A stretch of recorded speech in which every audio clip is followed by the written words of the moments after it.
Mm-hmm. Rip me out the plastic. I've been acting brand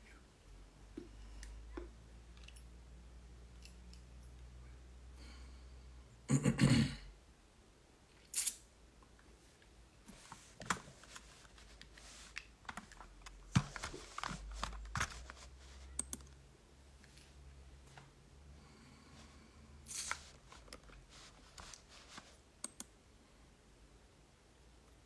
Let's go. Let's go.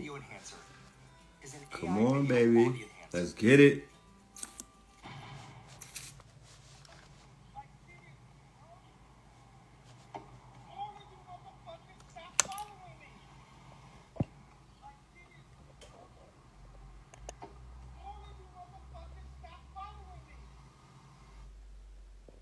Y'all niggas is triggering yay. And I'm talking about y'all niggas is triggered. Come on, let's talk about it. Let's get into it. I'm going to be respectful. You feel me? I'm going to be respectful. I ain't going to talk crazy. But we're going to talk real talk right now. You feel me? We're going to talk real talk right now. Of course, what I'm talking about when I said trigger warning is the fact that I put up a clip yesterday of a young lady who, at first, I didn't give a fuck about. I was like, you weird niggas. I was judging. I was like, oh, this bitch is a bird. I thought that she was possessed by a demon. I didn't like her song. I was judging her before I heard her because I thought she was like all of the other quote unquote, you know, NPCs that I see out there that they have in front of us and whatnot. Then I stumbled upon an interview on Vlad, of all places, right? Vlad is doing the job that black men should be doing. He's being an A&R. He's basically being an A&R because what an A&R does in the music industry is they help you tell your story. When it comes to artists and whatnot, you got to know an artist's story to really be getting into them. That's one of the things that are missing in this quote-unquote SoundCloud generation. We don't know your story. We just know you. We know what city you from. We know that you got a song and whatnot. You got a video, but nobody knows backstories. So I listened to her backstory. I'm like, oh, shit.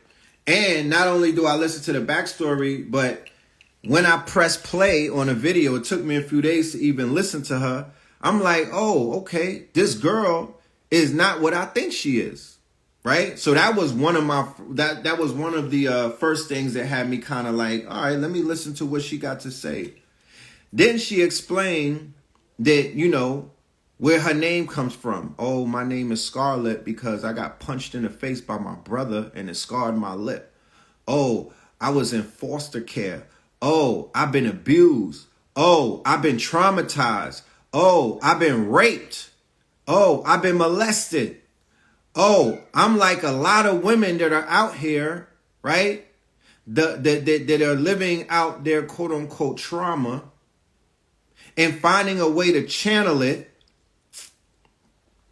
Whether they're strippers, whether they're rapping, whether they're trapping, whether they're selling their bodies, whether they're, you know, on some peaceful shit, you know, grounding themselves on a spiritual journey, whether they're quote unquote dealing with whatever they're dealing with, because there's no one way to deal with trauma. Okay? There's no one way to deal with trauma. There's no one way to deal with the people turning their backs on you and you don't have no other resources. So what did this lady do? Because people is like they like, yo, she's not a young lady. Well, then what is she? Is she an old lady? I don't think she has any children. So I'm referring to her as a young lady. You feel me? She might look a little old in her face, but she been through a lot. I'm born in the Bronx. Born and raised. I was raised in Brooklyn, but me and Blue were born in the Bronx. Before I left New York, I stayed in the Bronx for 3 years, across the street from the Bronx Zoo. Okay? I woke up to the sounds of animals. No, it doesn't make you young or old if you don't have children. She's a young lady, my niggas. She's not an older woman. She's a young lady. You understand? So I lived in the Bronx. I would go online and tell people how crazy the Bronx is. This is pre-COVID. This is pre-drill rap. This is pre-Gotham City. Okay? Let me bring up,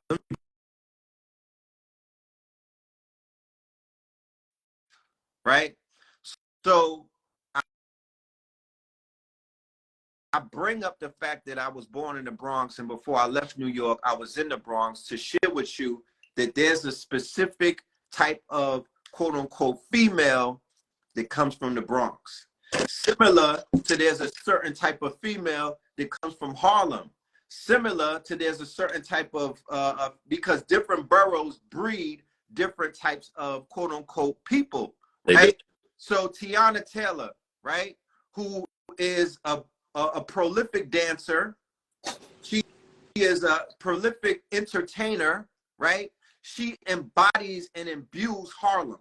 She's from Harlem, and when you hear her talking and when you see her moving, she embodies and she imbues a Harlem energy. Tiana Taylor, right? Shout out to her. She just dropped a sneaker and whatnot and did a block party, and I'm loving her journey. She's a married woman. She choreographed Summer Walker's performance here in Atlanta. So she's a choreographer. She's not only a dancer. And this young lady, you know, I bore witness to this young lady's come up. She used to be in the streets of Harlem like 03, 04, 05. I remember that. On 125th with a group of what could be considered misfits at the time. And what we mean by misfits, they were social outcasts. Like they didn't fit into nobody's genre per se. Right. And she was pursuing, she was going downtown, you know, mixing with the culture. And back then that was looked down upon, like, oh, you know what I'm saying? You trying to get on, you feel me? Right. It was, yeah, they were so counterculture that they wasn't supposed to be mixing, but she wanted to bring her talents to the world. She wasn't pleased with that small audience. That box, that she wasn't pleased. Big.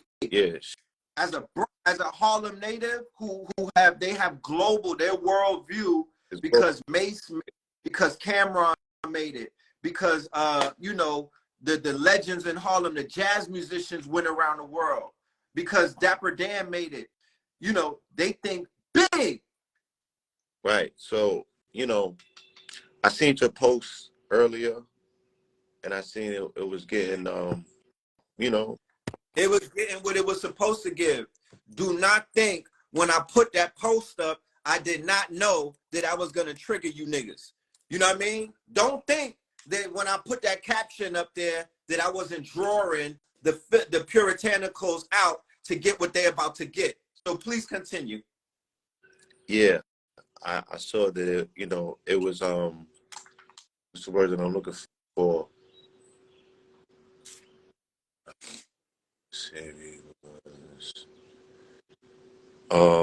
There's a word that I'm still grasping in the thin air for.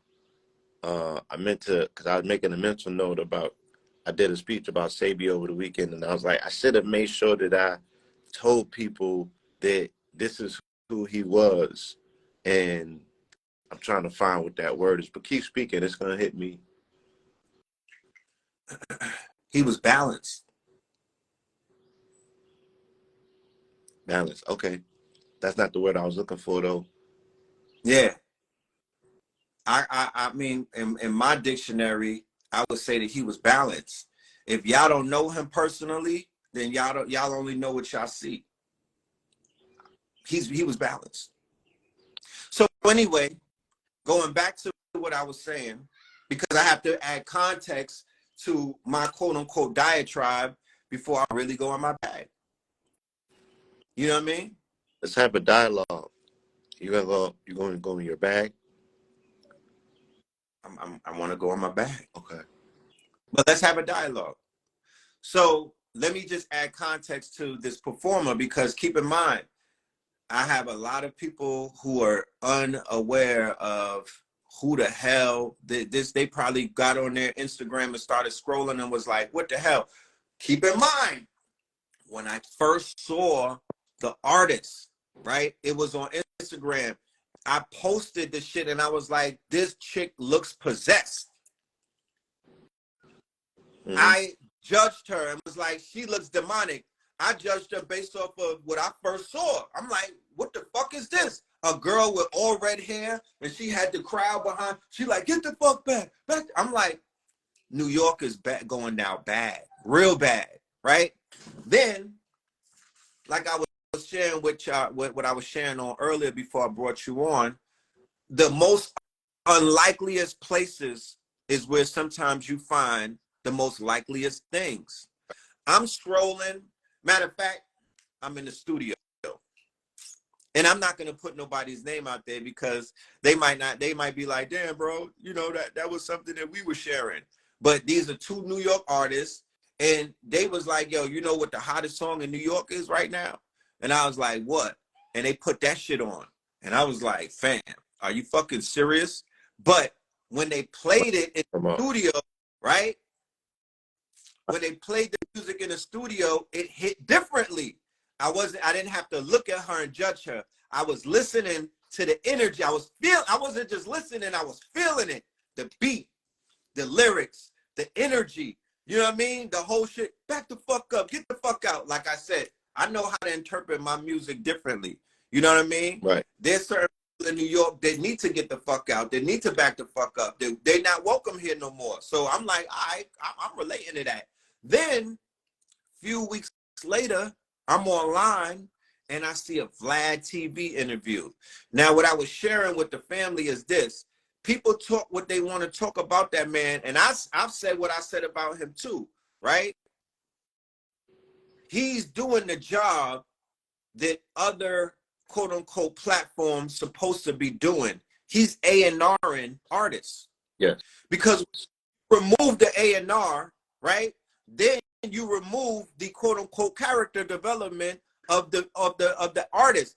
We supposed to know your backstory before we even hear your first single. Yeah. That should be our introduction to you. Should be, you know, like when they used to go on them performance shows like Bandstand and all of that. Before they got to check in with Dick. Pause. Right. Ooh, man. I'm gonna unfollow you real quick and then follow you again. Yeah. Did you just hear yourself? Shit. They got to check in with Mr. Clark, right? Look, And American Idol. They had to check in with Simon and give us their backstory. Right? Right. So from American Bandstand, even Soul Train. What's my dude? His name Dom.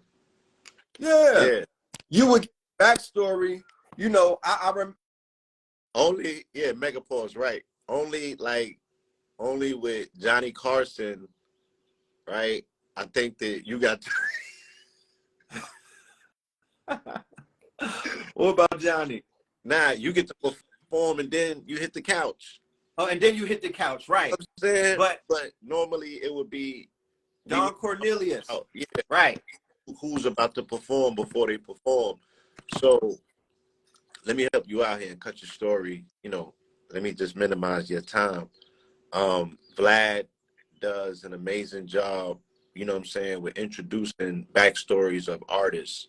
And because he's such a psychological Ashkenazi, you know what I'm saying, they go into the psychosis of the individual, right? They want the genetics. So he's asking genetical questions. He's asking socioeconomic questions based on your environment.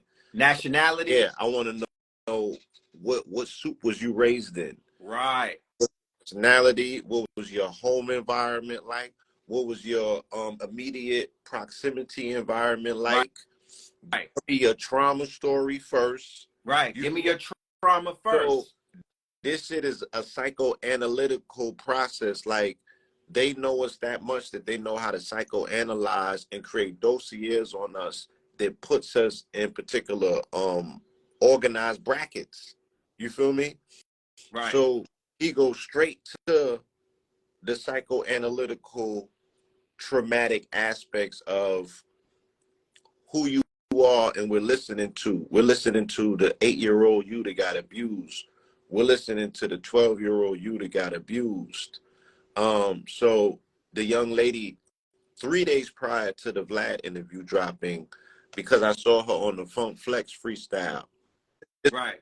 That was my eureka moment for her, was the Funk Flex freestyle, right? Right. Animation.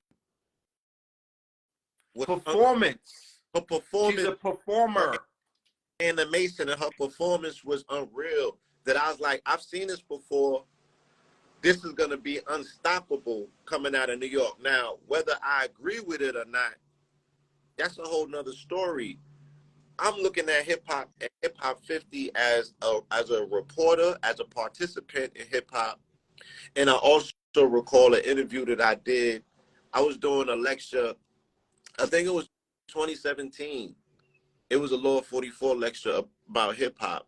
And you could correct me because you probably remember as well. I had Ron Cool do the preface. He opened up and did.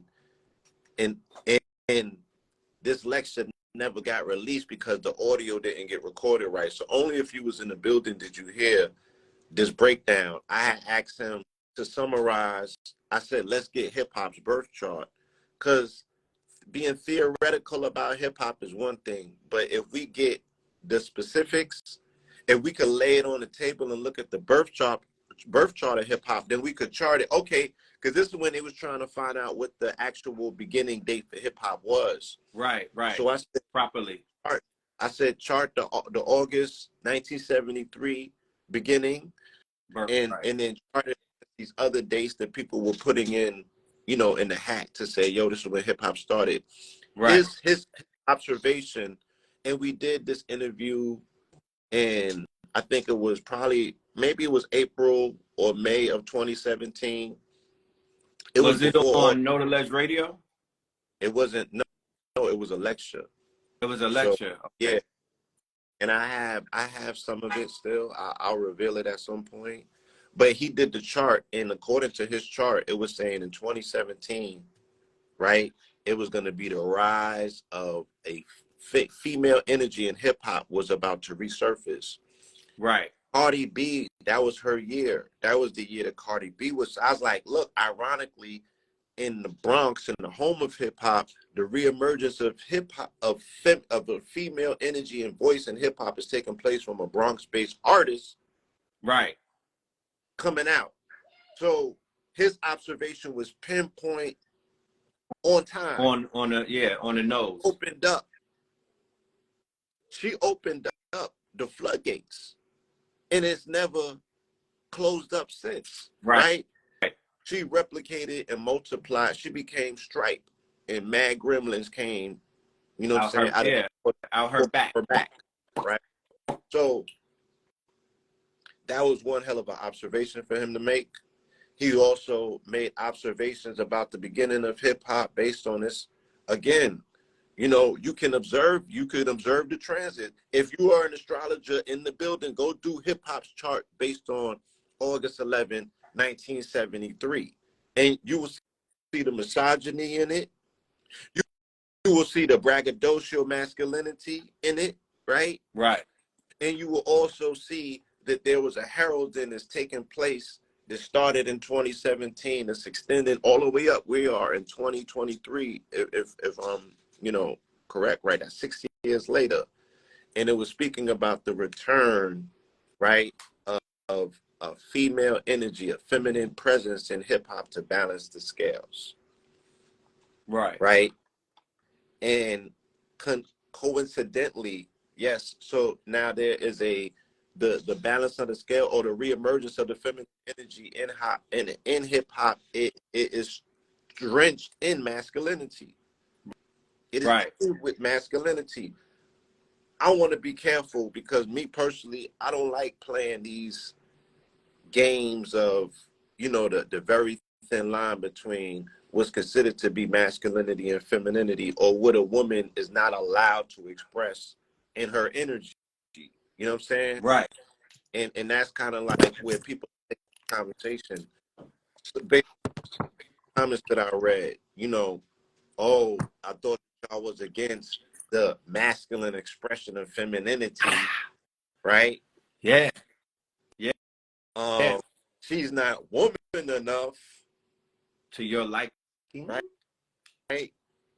And I'm like, yeah, I don't really want to engage in that. I mean, we have to address it. Gotta look at it in the face. You know what I'm saying? But I want to be able to look beyond that. You know what I'm saying? But this is the perfect opportunity to have this conversation. This is this was the perfect timing. Everything is about timing. Look. Everything. I just watched a documentary this weekend or this strong end on Twitter called "What Is a Woman?" Mm. I seen the advertisement for it, but I ain't. Right, bro. The Matt Walsh, right? He comes out of the camp that Candace Owens and them come out of. So of course he's controversial because of his views. Mm-hmm. However, in this documentary, none of those were non-existent. The man simply went on a worldwide tour. He went to the Maasai tribe in Africa. He went all over America. And I believe he went to London to ask the simple question, what is a woman? Putting it together. Yeah, not to cut you. Go ahead, bro. In his way of telling things, he didn't use no profanity. He had a stoic poker face on the whole time. He allowed people to show their quote unquote insanity in the way that they were answering the way that they were triggered by such a simple question as, what is a woman? Right? Then I'm also in a state of so quote unquote mourning because I didn't know the sister personally, right? But when I heard that she made her transition, right? I've seen her online and everything, but when I heard she made a transition, I went and I checked out her Instagram, which led me to her YouTube. And that sister is the sister Jackie O, who died from a mommy makeover, right? Then that took me down a further rabbit hole where I was reminded that one of the most the second most fatalist surgery is this thing, this quote unquote BBL. Yeah, BBL. That the rappers are promoting. City Girls, Cardi B, Lotto, right? All of them is bodies on bodies stacking up. These are the fact that this sister has a name is shining light on something that people be glossing over when they getting all of them RIPs on your timeline. Oh, she was just a stripper. Oh, I don't know who that is. And they just glossing over the fact that it's the highest mortality rate of a surgery is dealing with quote unquote going underneath the knife, something that our people never did. Right. Yeah, SZA got a new bubble and whatnot. Shout out to SZA because whoever her doctor was. See. What? No, I'm just saying that thing right there, you know, remove yourself if you can, right? You know, be like you got an angel or you know, people had out of body experiences.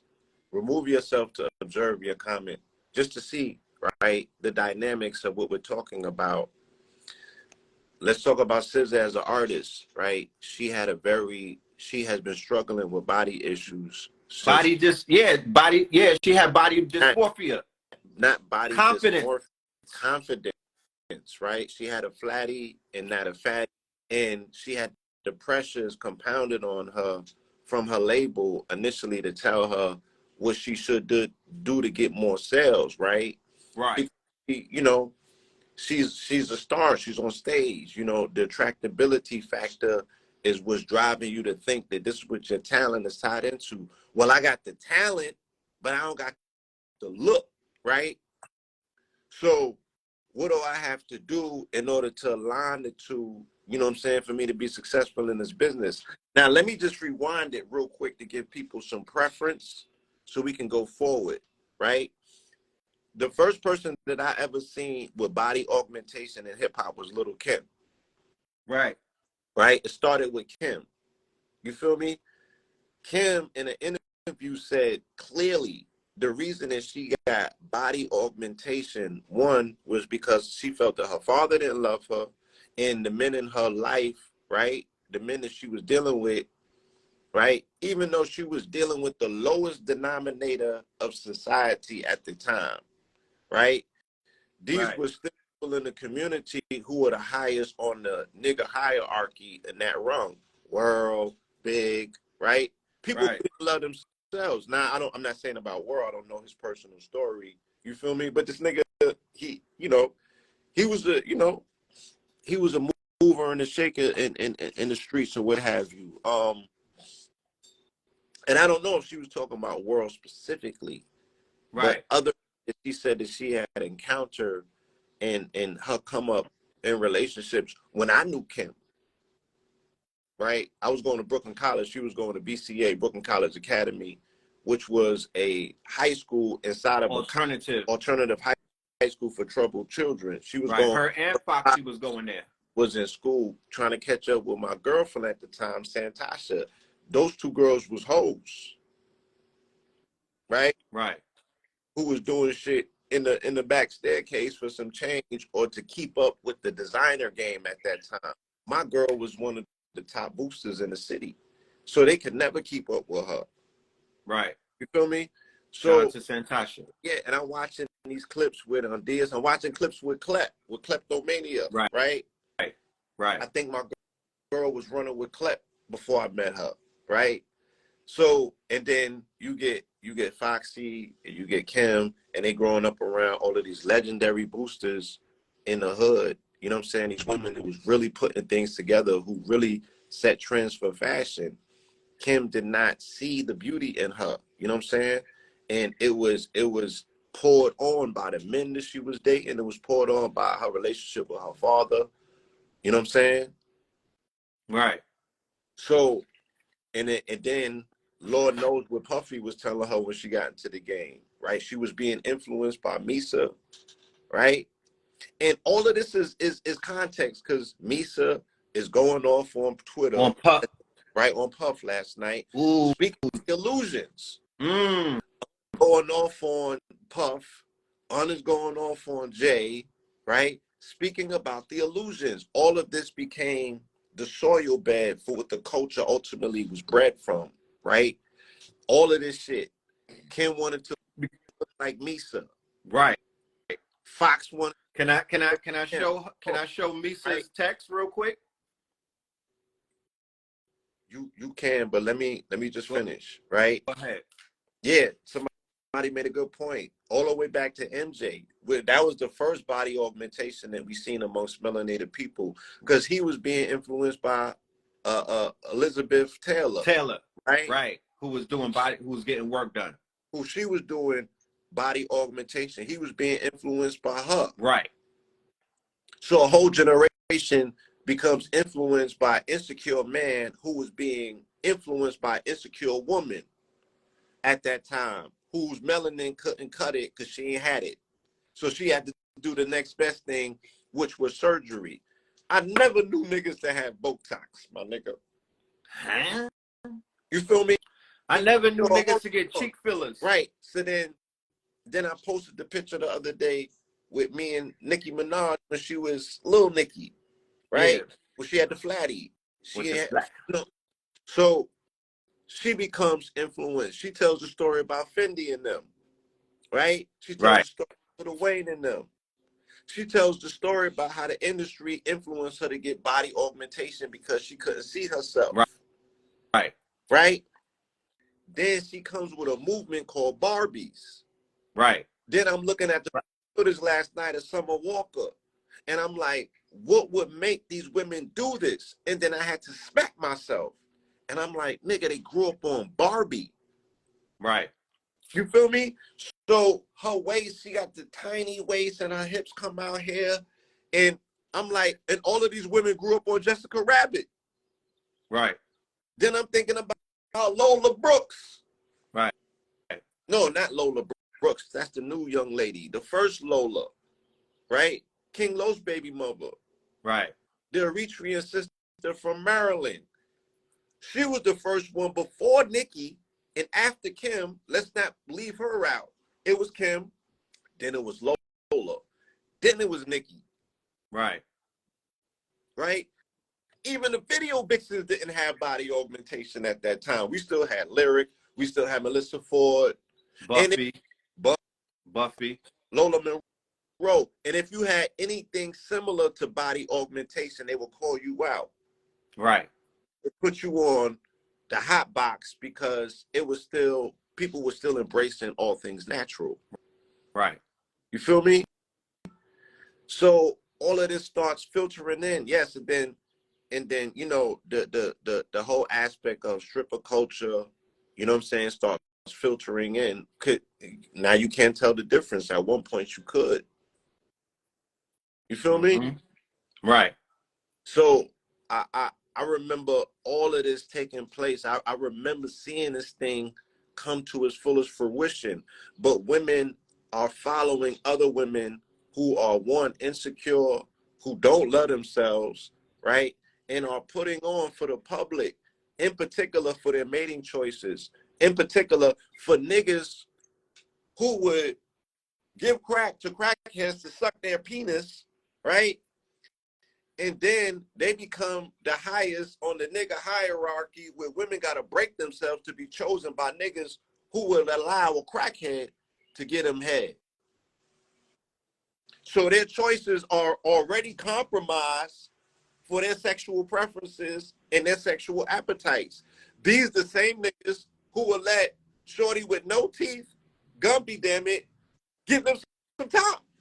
And then maybe once or twice take some of that box. Right? And then go to the strip club and run through women who were selling box, right? Who got a body count that could rival Hitler's. And then our women have to conform and acquiesce to that in the nigga hierarchy, right? To get the top tier nigga.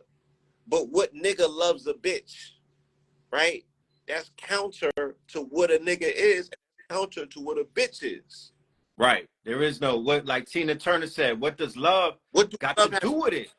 There's no love in that. Yeah, Shout out to Blueface. It may be 1 p.m. and you know, we might be using strong language and dealing with some content, you know what I'm saying? The title this says trigger warning. Adult base, but this is the genre.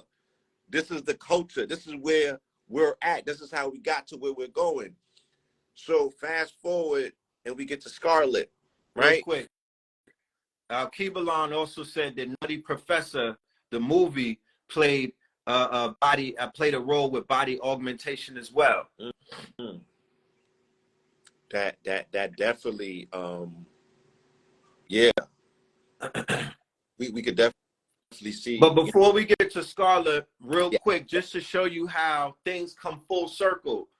The other day, I was doing a Third Eye Thursdays, and I was talking about P. Diddy and, you know, the fall that we see of these black capitalists, the facade of black excellence, right? The fact that his spirit ain't right.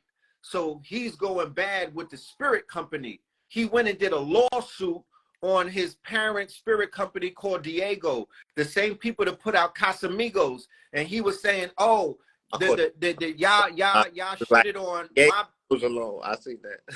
He was like, you shitted on Deleon for Casamigos, and I had to remind them, look, your bottle, first of all, you know, you look like an urban brand, right? So this is how the universe works.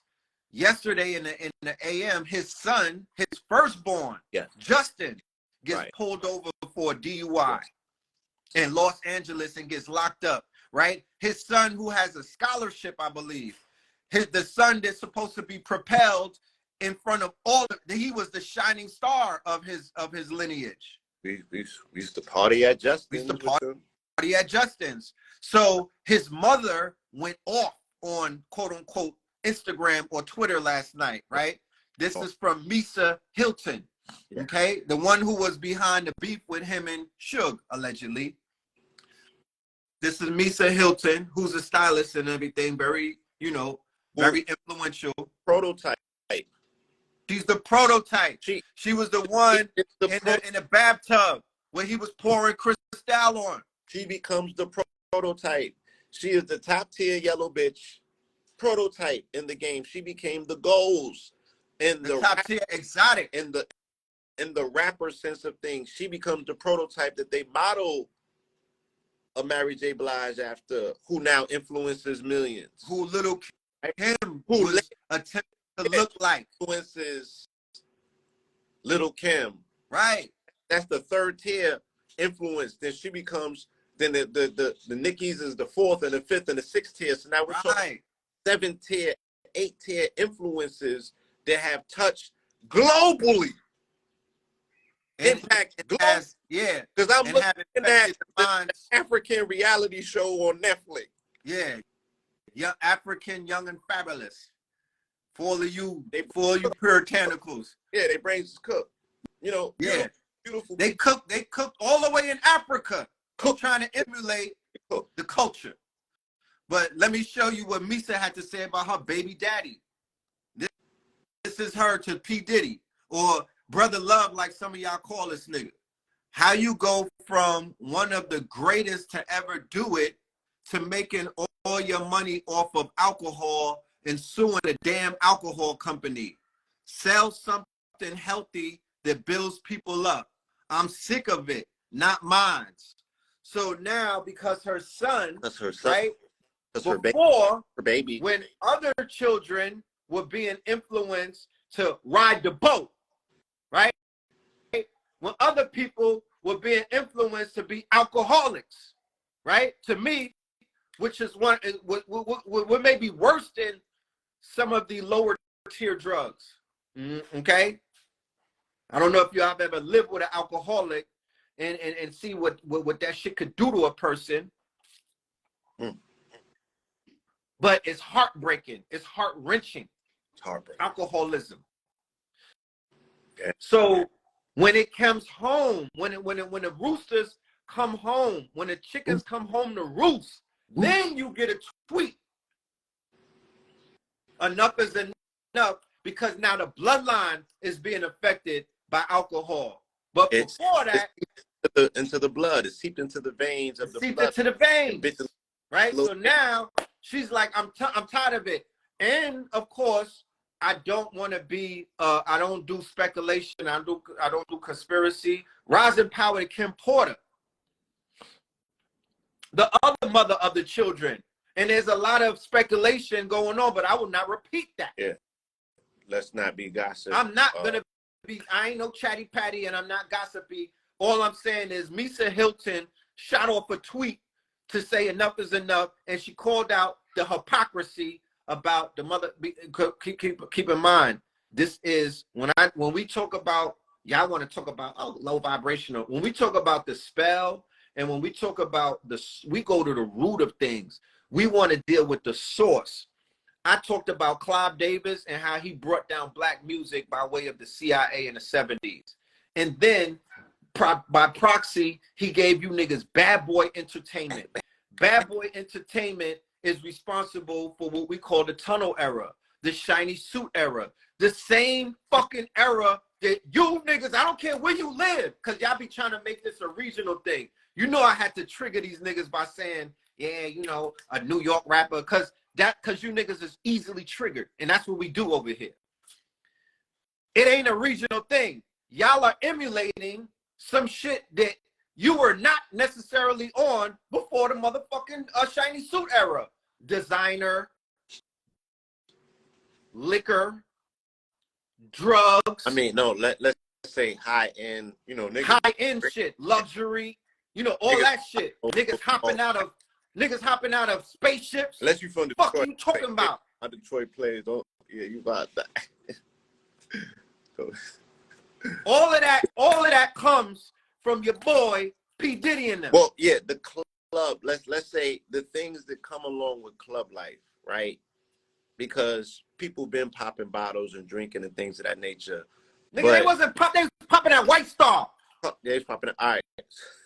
They was popping that White Star in the shit that say brute that you get in the fucking corner store. Yes, we got some Carmels. Niggas had sparkling. Niggas was drinking Cisco. They introduced us to a very Europeanized. We're speaking about, you know, the dream. When Biggie opens up his career, his line, and I've been listening to a lot of Big lately, after watching all of these different documentaries and docuseries, just to refresh my mind and my memory in terms of, you know, things that I need to capture so I can put this shit in perspective. Because anyway, shout out to my brother Akib Alon. He know, you know, how long we've been speaking about Big from a metaphysical perspective and preparing and laying the groundwork to tell you Biggie's back, Tupac back, MJ's back. This year is unprecedented. The top artists are dead. And shout out to my nigga Gunna, man. Fuck that. Yeah. Don't do that. Nah, come on, fam. What are you doing? Because I want to put it in perspective, because these are still byproducts of this era in this time. And the facade, all of the facades are falling by the wayside. This little nigga's talented, right? And he's standing on his shit. And he's calling the hypocrisy in the game. Let these niggas Mandingo wrestle and fight it out. For all that I care, as long as I get good music. That song was crazy. And the video was good too. And he captured the theme and the moment of it. It was. Anyway, we'll talk about that another time. Me and Boozy share the same birthday, nigga. I can't stand on that. Boozy! I can't stand on that, bro. but I watched it. I'm just saying, look, juxtapose. My shit is about juxtaposition. I looked at the video, then the next day I seen Rick Ross car show. Okay. So if you're gonna tear the whole thing down, this nigga, right, ex-CEO, ex-CEO, who's now a CEO. I remember Ricky Rose when we was in Miami, when he was running around with Slip and Slide trying to be B.I.G. When he was Teflon. His name was Teflon back then. Yeah, I remember, son. I got the first interview when he announced MMG to the world. So my relationship with and around this individual did not just start yesterday. I seen this nigga before he got on. I was there when he got on. I was there through moments. I was showing up and interviewing a nigga when he was beefing with 50 Cent, when he was persona non grata in New York and nobody was supposed to go near him. Okay? Okay. So I'm just saying, look at the maturation of this character, right? It, like, that car show was crazy. Crazy. Goals. That car show was crazy for the culture. Goals. All of the Moors, everybody talking about land, all of these years. Everybody talking about land. Everybody talking about they stolen estate. Everybody talking about this and that. If you can't throw a concert on your land, fam. If you can't throw a Woodstock. If you can't throw a Woodstock in your backyard. And that's just one part of the land. The other part of the land got a rodeo going on. The other part of the land got a bike show going on. The other part of the land got a car show going on. And you ain't even get to the house yet. Yeah, that's look. And if he was able to finesse the world and the population from a bluff to being able to acquire that as an ex-CO, right? Hip hop parade. Because this shit once again, it's always about embellishment and storytelling. My nigga, we don't want you to live the real life and then put it on wax. That's just asking too much. Right. Especially when we talk about criminology. This man figured out a way to, he figured out a way. You feel me? He figured out a way. And again, the beauty of it is always dealing with the dichotomy, the shit that is happening that don't even make sense, that don't supposed to be happening. Right. And get a ScarLip from. Let's These are get back. Let's right. get back to that sister because we still have time constraints on these lives. Yes, let's do it. So Right. So I want to see her win. Yeah. This is a rape. This is a trauma victim. Yeah. This is a rape victim, right? I don't know if y'all know this woman's story, but she's been through some shit. If she looked like what she's been through, because a lot of people have a lot to say about her looks, right? And I'm not here for that. That's not what I'm here for. I love to see the underdog win, right? You look, blame it on my heart, right? And when I saw her interview, I'm like, yo, this is not this. I thought she was manly all day. I thought she didn't know how to turn it off. She knows how to turn it off. I thought that she was too masculine. So am I being misogynist? And you don't answer this. This is for the women, right? If I say, yo, she needs a hug, you feel me? Yeah. Like, her pain to me makes me want to be responsible, right? For the sisters that need consolation, that need a hug, that need a brother to tell them it's all right. You know what I'm saying? I will protect you, you know, like you my sister. Here's a shoulder to cry on. You know what I'm saying? And here's a napkin for your tears. You know, yeah, blow your nose, get all that shit out. Yeah, we here for you. Take your time. Right. You know what I mean? Because what again, what I'm seeing somebody that's fractured. I'm seeing somebody that's hurt. I'm seeing somebody who is emotionally unstable, and I'm seeing somebody that's struggling with mental illness. Right. Who just like got a lot of women in the Bronx. Right. Who just got signed to Epic Records. The record label that I was an executive at one point in my life, y'all. Right. Like, so let's act like I wasn't fucking there. Let's not act like I didn't leave corporate and come back to the conscious community and tell them niggas what was going on in boardrooms. Right. I told motherfuckers, I sat in them boardrooms at Epic Records when we were marketing Nipsey Hussle, and they was telling right. you, no, we need him to take off the chain with the motherfucking Malcolm on it. We need him to say nigga more. We need him to say bitch. Oh shit, that's 11-year-old that they're selling crack to in the video, because we shot a documentary for them in the 60s called Turned Up. And, you know, he had an 11-year-old was coming to the whip, and shorty had a 8-ball, or, you know, they was discussing block politics. Right. You feel me? And rather than take that out, they wanted that in the documentary. Right. They wanted him to say bitch more. They wanted him to say nigga more. They wanted him to be, you know, more quote unquote street. They didn't understand a Crip that had a revolutionary streak. They was like, why does he have that chain on with Malcolm X? We'll buy him Cuban links with Jesus pieces. We'll take him to Jacobs if we need to. Right? Epic Records was saying, when I was an executive at Epic Records, when we were having meetings about the marketing for Nipsey Hussle in 08 and 09. Right. So this is the same Epic Records that had Bobby Shmurda. Now, I'm not going to say that they had Bobby Shmurda dancing on the table. Bobby Shmurda danced on the table. Epic Records he did that.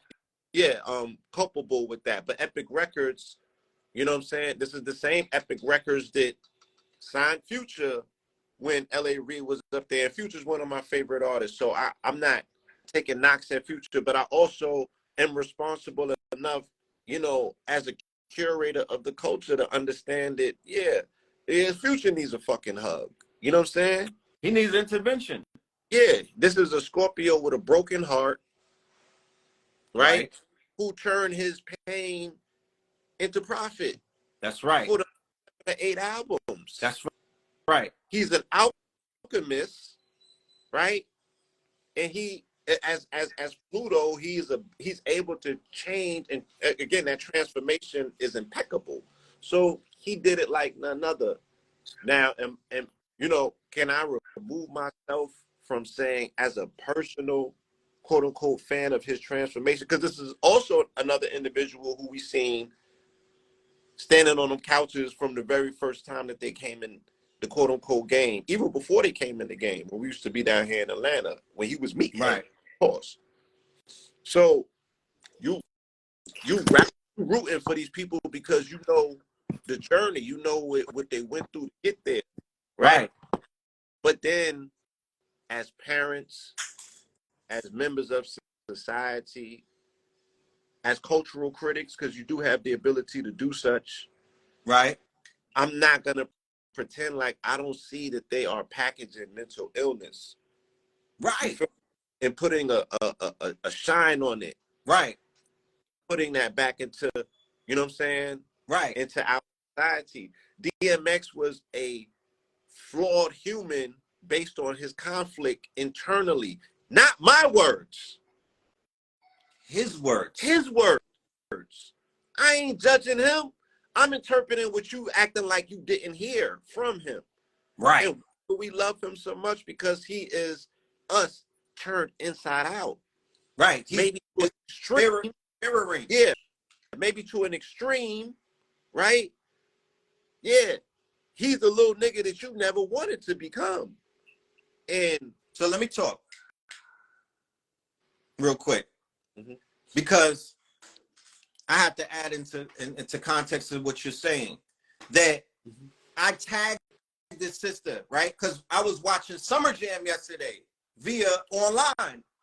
So I saw her performing on a little stage early in the day when the sun was out. And I was like, wait, she got the hottest song in New York. You know what I mean? What the fuck is going on? So later on that night, the Locks brought her out on the main stage and she shut that shit down. The whole night, the fucking Summer Jam was in the dumps. It was, I mean, Ice Spice was there, boring as fuck. No presence on stage at all. No presence whatsoever. She's not a performer. She might be a good look for y'all, but she don't know how to perform. You got to know how to perform on Summer Jam stages. Summer Jam stages is about energy. It's about tearing it down. The same way in Atlanta that they got them stages, the same way in LA that they got them stages. You with the big boys. Do you know who's behind that young lady? Swiss Beats, right?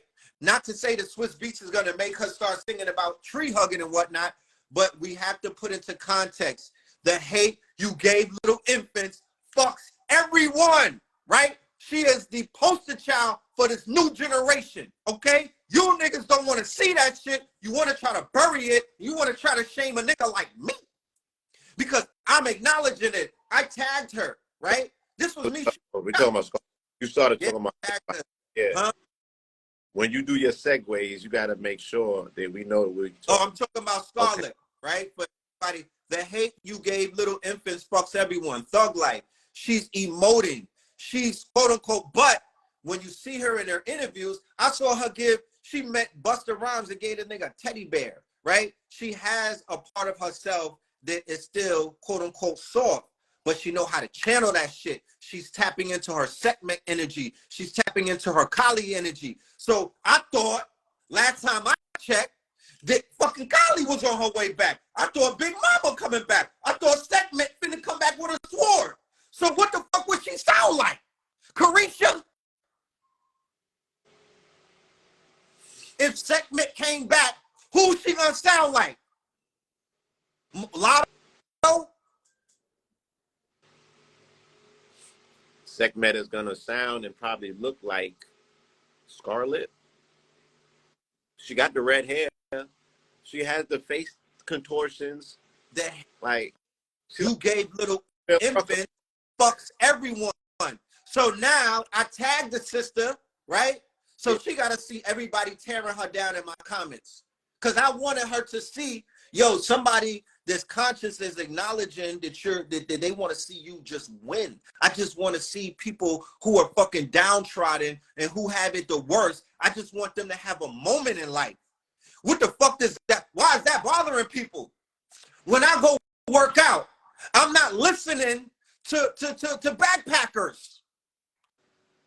When I work out, I'm my energy, if y'all don't know it already, I'm a Scorpion, right? I'm very scorpionic in my energy. I have balance.